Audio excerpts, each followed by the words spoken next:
6 नवंबर 1993। ये सुबह कोई आम सुबह नहीं थी। इस दिन किसान अपने खेत में जाता है काम करने के लिए। तो एक किसान को दूर से एक बहुत ही बड़ा बैग नज़र आता है। तो वो जब जाता है तो उसको पहले लगता है कि शायद कोई कूड़ा वगैरह फेंक गया हो। जैसे ही वो उसके पास पहुंचता है तो वो देखता है कि एक बॉडी पड़ी है और काफ़ी बदबू आ रही होती है। और जब वो देखता है तो उसकी शक्ल पहचानी नहीं जाती, क्योंकि उस बॉडी को बहुत ही बुरी तरह से मारा गया था, जो भी वो इंसान था। उसने फ़ौरन पुलिस वालों को इन्फॉर्म किया। तो जब पुलिस वाले पहुंचते हैं और वो देखते हैं कि बॉडी बिल्कुल गली सड़ी है, और वो यही समझते हैं कि शायद से वो इलिनॉय गर्ल जो जॉर्ज टाउन की थी, जिसका नाम जेसिका रोच है, उसकी बॉडी हो। और फिर वो उस बॉडी को ले जाते हैं अपने साथ और वो चेक करते हैं। और मतलब कि वो उनके पास डीएनए वगैरह सब कुछ जब टेस्ट वगैरह हो जाता है और वो देखते हैं कि ये उसी लड़की की बॉडी होती है, जेसिका रोच की। अब जेसिका रोच कौन है? जेसिका रोच 20 सितंबर 1993 में लापता हुई थी अपनी बाईसाइकिल पर, जब वो इन खेतों के पास थी। अब वहाँ के डिटेक्टिव मिलर जो थे, उनको इस केस में काफ़ी इंटरेस्ट था और वो इस केस को सॉल्व करना चाहते थे। तो मिलर ने उस फील्ड के आसपास जितने भी लोग रहते थे उनसे पूछताछ की। तो एक बंदे ने बताया कि उसने एक दिन पहले यहाँ पे एक वैन देखी थी, जो कि उसने आज से पहले वहाँ पे वो वैन कभी नहीं देखी थी। 29 मार्च 1994 में दो लड़कियों जो कि 14 साल की थी, उनको भी एक गाड़ी जो थी इंडियाना वेस्टर्न यूनिवर्सिटी के करीब उनको चेस कर रही थी। मतलब कि वो ड्राइवर जो था उनको घूर रहा था, और शुक्र था कि उनका घर काफ़ी नज़दीक था। तो वो दोनों लड़कियां जल्दी जल्दी भागकर अपने घर पहुंच गई, और उनमें से एक ने अपने जाके अपने बाप को बताया। तो जैसे ही उसका बाप निकला, वो गाड़ी में बैठते ही था कि उससे पहले ही वो वैन चली गई। लेकिन उसने एक बहुत अच्छा काम किया कि उसने वो जो नंबर था ना उसकी प्लेट का, गाड़ी का, वो उसने लिख लिया। तो फिर उस बंदे ने जाके पुलिस वालों को वो नंबर बताया। उसके बाद पुलिस वालों ने सारी पुलिस को एक्टिव कर दिया टाउन की। तो उसके बाद वो वैन दो पुलिस वालों को नज़र आती है एक गैस स्टेशन के पास। जैसे ही पुलिस वाले उस वैन को रोकने को बोलते हैं, खैर वो रुक जाती है। और उसके बाद ऑफिसर अपनी गन निकालता है और धीमे धीमे उस वैन की तरफ बढ़ता है।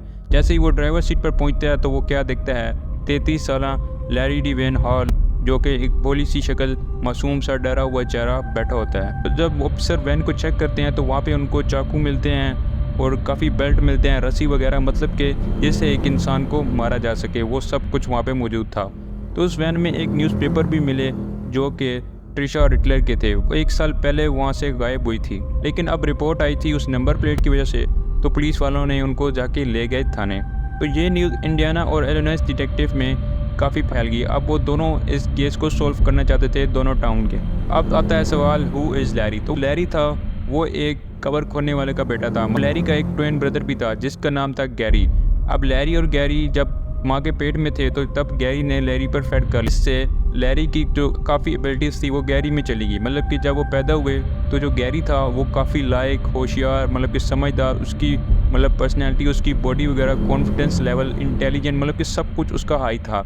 और दूसरी तरफ जो लैरी था वो काफ़ी वीक, स्टडी में वीक, और वैसे भी वो फ्रेंड्स बनाने में इतना नहीं था। उसका बस एक ही फ्रेंड होता था, उसका ब्रदर था गैरी। अब गैरी के काफ़ी दोस्त होते थे, लेकिन लैरी के सिर्फ उसका एक ही दोस्त था, उसका भाई। ये दोनों काफ़ी साथ रहते रहे, लेकिन उसके बाद जो गैरी था उसकी शादी हो गई, लेकिन लैरी वैसे का वैसा अकेला रह गया। उसके बाद वो इन सब एक्टिविटीज़ में पड़ गया।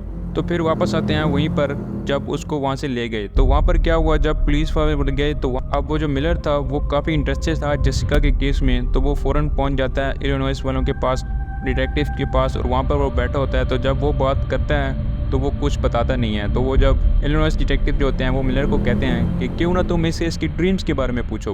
तो वो कहता है हाँ तो चलो बताओ अपने ड्रीम्स। तो वो जब लैरी बोलने शुरू करता है तो लैरी कहता है कि मुझे ड्रीम्स आते हैं कि मैं लड़कियों को मारता हूँ, उनको किडनैप करता हूँ। इवन कि जेसिका रोज को भी वो कहता है कि मैंने उसको भी किडनैप किया है और उसको मारा है। अब ये सारी जब बातें वो कर लेता है तो वो एंड पे फिर कहता है कि ये बस मेरे ड्रीम्स हैं।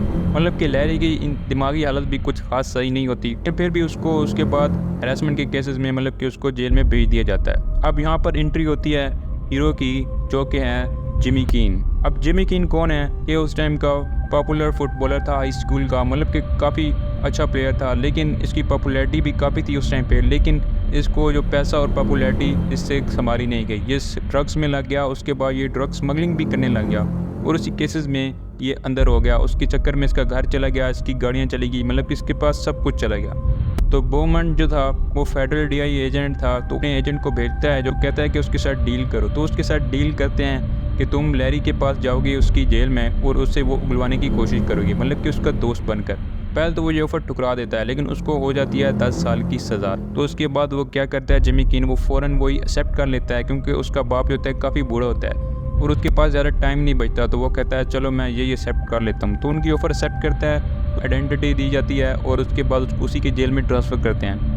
कुछ ही दिनों में लैरी और जिमी काफ़ी दोस्त बन जाते हैं। भाई जिमी और लैरी आपस में काफ़ी टाइम गुजारने लग जाते हैं। उसके बाद जिमी अपने कुछ राज उसको बताता है, जो कि मतलब कि झूठ ही होते हैं, और काफ़ी लैरी उसको बताता है। फिर इसी चक्कर में वो बता देता है कि वो किस चक्कर में इधर आया है। वो फिर अपनी सारे राज उगल देता है। उसके बाद वो एक मैप बनाता है जिस पे वो डॉट्स लगाता है और बताता है कि यहाँ पर वो लड़कियाँ दफन हैं जिनको मैंने मारा है। तो वो मैप देखते ही जिमी सीधा भागता जाता है। एक साइकेट्रिस्ट होती है वहाँ पर, उस साइकेट्रिस्ट के अलावा जिमी को कोई नहीं जानता होता। तो वो जब आती है तो वो उसको बताता है कि मुझे पता चल चुका है कि बॉडीज़ कहाँ हैं। तो वो उनको बता देता है कि वो कहाँ पर हैं और उसके बाद उसको छोड़ दिया जाता है। अब जो लैरी होता है उसको आज़ादी मिलने वाली होती है, क्योंकि इतना बड़े चार्जेस होते नहीं हैं। तो उसके बाद उसको अभी तक वो जेल में है, मतलब कि लैरी अभी तक ज़िंदा है, अभी भी वो जेल में है और वो कभी बाहर नहीं आ पाएगा। वो अपनी अब पूरी ज़िंदगी उस जेल में ही गुजारेगा।